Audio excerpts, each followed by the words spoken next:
Market pricing. That was, I found that really interesting. More about the marketing strategy. Business model, as in it would be really nice to actually take an example idea and generate a whole business model. So that's what we're going to do in real life. So. Especially startup pricing. I would love to learn more about that. So how does the society or the environment affects the the market strategies, and how does the product goes up and goes down?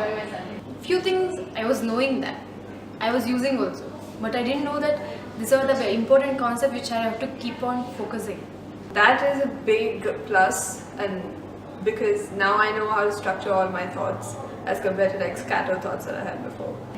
The psychological things which affects the environment, which is indirectly affecting the complete business strategy, is what is more interesting. It gives me a more clear vision of what I want to do about.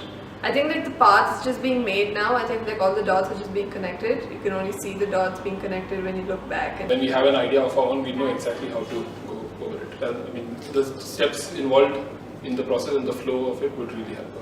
Actually, whatever I've learned new things, I'll keep with a date. I'll keep a record of that, so that whenever actually I have a time, whether I'm traveling or anywhere I'm going on, so whenever I leisure time, I'll just open that and I'll start to Google it and read it over.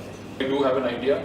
I could instantly probably evaluate it and see whether it's viable and feasible before I even write it down or think twice about it. I hope in the coming sessions a few more points will become clear and they all will connect together and attain enlightenment.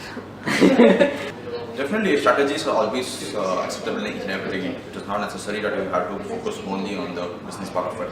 Strategies is always there. So the structuring things, what is the product and the pricing, it can also be vulnerable in each and every week. So that in that way, it can be used in each and every day's.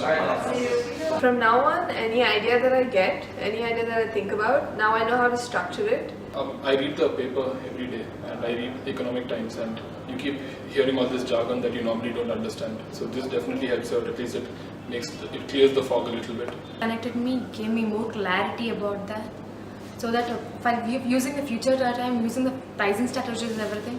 So I'll keep it on mind how to use it. I know the first thing that I need to do is to think about a market segment, to think about a customer segment, and to think about pricing.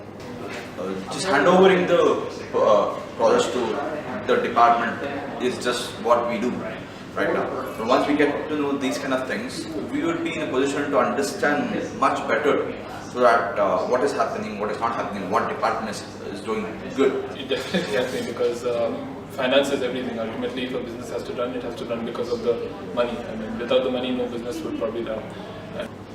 Knowing more about market pricing will give us a lot more perspective on how to start your own company. Where your money is going and coming from. So this definitely helped me, and it would probably, give me the technical insights that I need. I wouldn't want to be a CFO, but at least if I hire a finance person, at least I would know what they're talking about, or at least I'll be in a position to judge whether they know what they're talking about based on what I learned. We would be understanding every department, so that we can involve ourselves in each and every department also, so that we have more strength on each and every department, so that the company grows well. So why did you not shave for today's session? I'm just kidding. I